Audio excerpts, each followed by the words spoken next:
What if I told you Downton Abbey isn't just making a comeback? It's preparing to leave us with its most emotional, unforgettable chapter yet. With royalty arriving, long-lost family members returning, and the original cast stepping back into their iconic roles, Downton Abbey. The grand finale is set to close the story in a way fans won't soon forget. Yes, it's official. A third Downton Abbey film is on the way, and it's being called the grand finale. Set for release this autumn, the film promises to wrap up the beloved saga in a big, beautiful way. One of the biggest surprises? Paul Giamatti is returning. Fans might remember him as Harold Levinson, Cora's brother, who only appeared once back in season 4. At the time, he didn't seem like the kind of character we'd ever see again.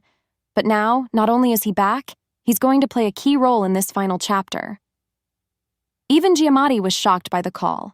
In a recent interview, he admitted he thought his character was long forgotten, but someone clearly had a different vision. He teased that Harold is suddenly very important to the story this time around. The first confirmation of the film came in March 2024, when Imelda Staunton, who played Lady Maud Bagshaw, casually let it slip during a BBC Radio 2 interview. She said, "There will be the final film, putting months of fan speculation to rest." The news was music to the ears of Downton fans, who have been wondering whether another sequel was coming since the last movie premiered in 2022. Even Julian Fellowes, the creator of Downton Abbey, admitted he didn't expect it to go this far. In an interview with Town Country, he said he thought the 5th season was the end, then the 6th, then the first movie. But he's learned not to predict anything with Downton. Still, he's back and writing the script for this third and final installment, saying if the audience wants more, he won't say no. Nearly the entire cast is back for this last ride. Hugh Bonneville returns as Robert Crawley, Elizabeth McGovern as Cora, Michelle Dockery as Lady Mary, and Laura Carmichael as Edith. Jim Carter once again plays Mr. Carson, alongside Phyllis Logan as Mrs. Carson. Brendan Coyle returns as Bates, Joanne Froggatt as Anna, Kevin Doyle as Mosley, Sophie McShera as Daisy, and Leslie Nichol as Mrs. Patmore.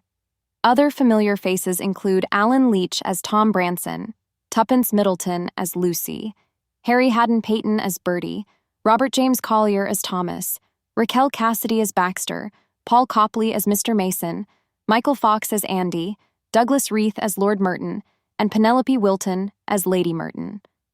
Dominic West will also return as Guy Dexter, and several new actors will join the cast, including Simon Russell Beale, Artie Fruchon, Alexander Neville, and Jolie Richardson. Over the years, the cast has always been positive about returning. Leslie Nichol, who plays Mrs. Patmore, once said she never rules anything out because she's an eternal optimist. She didn't have any insider info, but she felt confident that most of the cast would be thrilled to come back. She did point out that everything depends on whether fans still show up at the theater, adding that while they did last time, the world has changed. Joanne Froggatt, who plays Anna, agreed. She told Digital Spy that as long as Julian Fellowes was still writing and fans wanted more, she'd absolutely be up for it. Elizabeth McGovern also said she's always willing, as long as the script is good. And Robert James Collier was maybe the most enthusiastic of all, saying he'd make a third movie even if nobody watched. In his words, "We'd just do it for ourselves."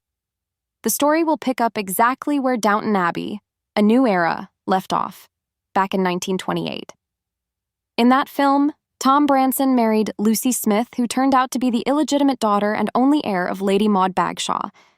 Violet Crawley, the Dowager Countess, revealed she had inherited a villa in the south of France from the late Marquis and decided to leave it to her great-granddaughter Sibby so she'd be more socially and financially equal to her cousins. The movie also featured a film crew arriving at Downton to shoot a silent movie called The Gambler. Robert was skeptical at first, but Lady Mary persuaded him that the money could help repair the estate's leaky roof.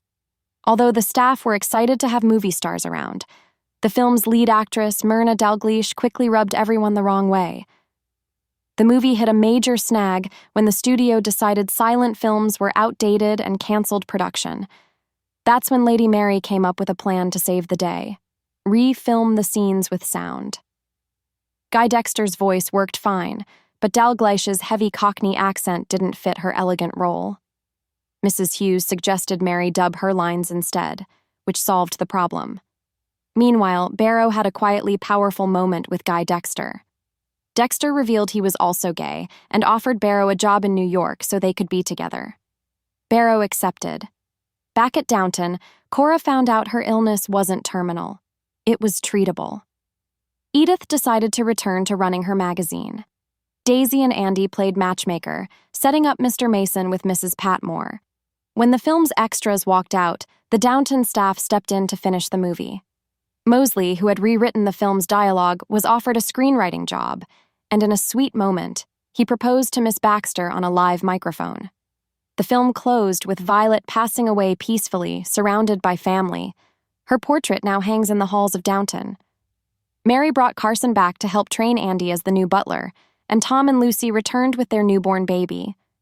As the story closed, the Crawleys were moving into a new era, without Violet, but still carrying her legacy. Downton Abbey. The grand finale is expected to be the final chapter of this long-running story. It will also serve as a tribute to Dame Maggie Smith, who passed away in September 2024. Though her character already said her goodbyes on screen, this time her farewell will be felt even more deeply. The film arrives in theaters on September 12th, and for longtime fans, it's going to be the goodbye we've been both dreading and waiting for.